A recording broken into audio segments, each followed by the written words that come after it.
तो बेसिकली इसमें हम बात कर रहे हैं, इसमें हम 2 ट्रेड लिए थे, हम लास्ट में बताएंगे। एक यहाँ पे बाइंग करा था, टारगेट हिट हुआ, फिर एक यहाँ पे सेलिंग करा था, सीधा टारगेट हिट हुआ।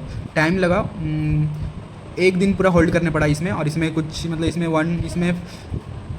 इसमें ज़्यादा टाइम होल्ड नहीं करना पड़ा, यहाँ पे 5 से 6 घंटा में मेरा टारगेट हिट कर दिया। बट हम यहाँ पे समझेंगे लॉजिक क्या था ट्रेड का लॉजिक। तो यहाँ पे लॉजिक सिंपली है, ये 4 आवर टाइम फ्रेम का चार्ट है। यहाँ पे एक बार सपोर्ट लिया है, सेकंड बार यहाँ पे सपोर्ट, थर्ड बार यहाँ पे सपोर्ट लिया है।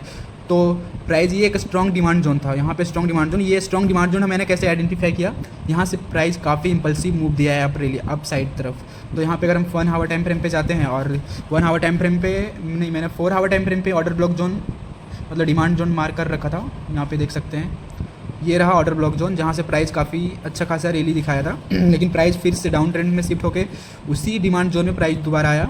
और ये 4 आवर का चार्ट है, यहाँ पे देख सकते हैं 4 आवर चार्ट में भी फर्स्ट बॉटम सेकंड बॉटम। पहले रिटेल ट्रेडर को यहाँ पे बाइंग करवाया गया, फिर उसका एसएल खाने मार्केट आया, और एसएल जब लिक्विडिटी इंडोसमेंट हुआ, लिक्विडिटी लिया प्राइस, तो फिर अच्छा खासा रैली दिखाया। लेकिन जब अच्छा खासा रैली दिखाया तो प्राइस को मैंने इधर सिंपली कुछ नहीं करा, क्योंकि इधर मुझे कुछ समझ नहीं आ रहा था, मेरा सेटअप नहीं बन रहा था। तो बेसिकली प्राइस फिर से डाउन ट्रेंड में शिफ्ट होकर प्राइस ने उसी डिमांड जोन में आया, जहाँ से प्राइस ने डबल बॉटम, फर्स्ट बॉटम का लिक्विड देखिए, फर्स्ट बॉटम बनाया, यहाँ पे रिटेल ट्रेडर को बाइंग कराया, फिर लिक्विडिटी लिया, बाइंग किया। मतलब यहाँ पे एक डिमांड जोन क्रिएट ऑलरेडी हो चुका था। तो नेक्स्ट टाइम यहाँ जब डिमांड जोन में प्राइस आया, तो मैंने यहाँ पे सिंपली कुछ नहीं किया, मैं फिर यहाँ पे 4 आवर देखा सपोर्ट, मतलब डिमांड जोन मार्क किया। फिर 1 आवर टाइम फ्रेम पे हम 1 आवर टाइम फ्रेम और 15 मिनट और 5 मिनट टाइम फ्रेम यूज़ करते हैं। तो 1 आवर टाइम फ्रेम पे हमको यहाँ पे देखने को मिलेगा, हम लिक्विडिटी ग्रैब पे एंट्री लिया। फर्स्ट यहाँ पे रिटेल ट्रेडर बाइंग किया, फिर से लिक्विडिटी ग्रैब किया, फिर से यहाँ पे रिटेल ट्रेडर बाइंग किया, फिर से लिक्विडिटी ग्रैब करने आ गया। मतलब बड़े प्लेयर्स ने अच्छा खासा लिक्विडिटी इन्वेस्टमेंट लिया, फिर अपने डायरेक्शन में प्राइस को मूव किए। यहाँ पे क्लियरली समझ आ रहा है, लिक्विडिटी स्वीप का हमने वेट करा, और हमने ट्रेड ऑलरेडी ले रखा था। और देख सकते हैं यहाँ पे कम से कम कितना दिन, हमने इस ट्रेड को 3 तारीख को लिया था, और मेरा टारगेट हिट हुआ 4 तारीख, मतलब पूरा 24 आवर्स पूरा लगा मेरा ये इसका टारगेट हिट होने में। और नेक्स्ट टारगेट भी मैंने यहाँ पे लिया है, किस लॉजिक पे लिया है, क्योंकि यहाँ पे देख सकते हैं यहाँ पे ऑलरेडी सप्लाई जोन बन चुका था, सप्लाई जोन क्रिएट हो चुका था ऑलरेडी पहले ही प्रीवियस डे में।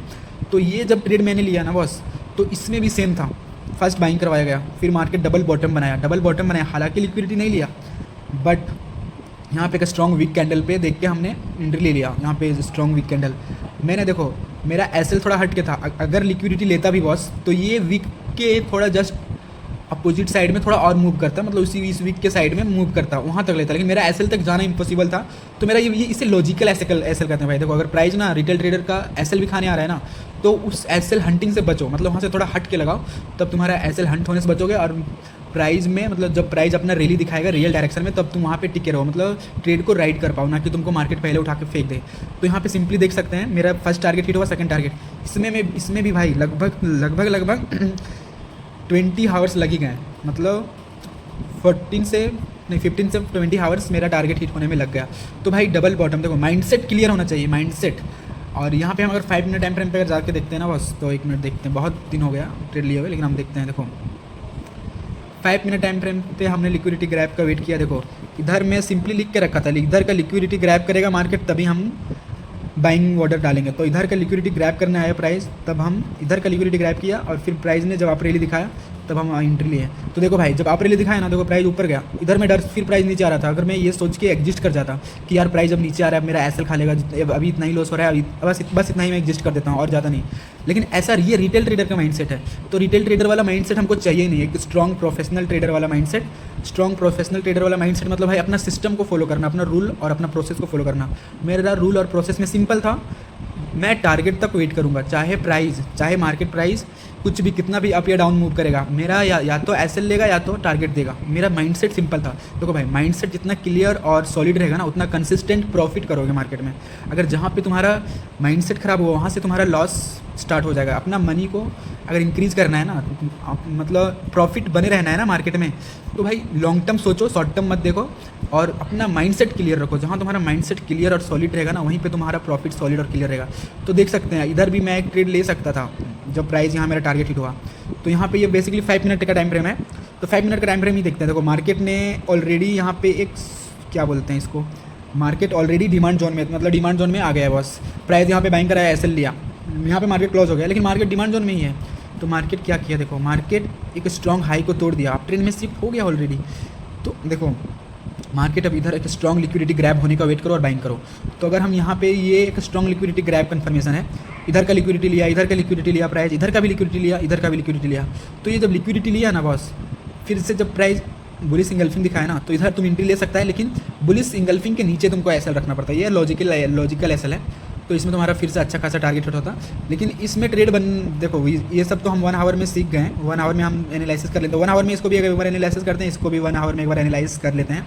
बेसिकली 1 आवर में इसको भी एक बार एनालिसिस कर लेंगे। बेसिकली देखो चार्ट मानते हैं 20% हमको काम आता है ट्रेडिंग में, बट 20% भी भाई एक तरफ का तुम्हारा ये जान है, रीढ़ का हड्डी है। भले ही माइंडसेट और इमोशंस का खेल है, लेकिन यहाँ पे हर एक % को लेकर चलना पड़ेगा। जैसे कि रिस्क मैनेजमेंट 10% काम आता है, तो वही 10% तुम्हारे रिस्क मैनेजमेंट मोस्ट इंपॉर्टेंट है, बिकॉज रिस्क मैनेजमेंट के बिना मार्केट में तुम प्रॉफिट नहीं कर पाओगे।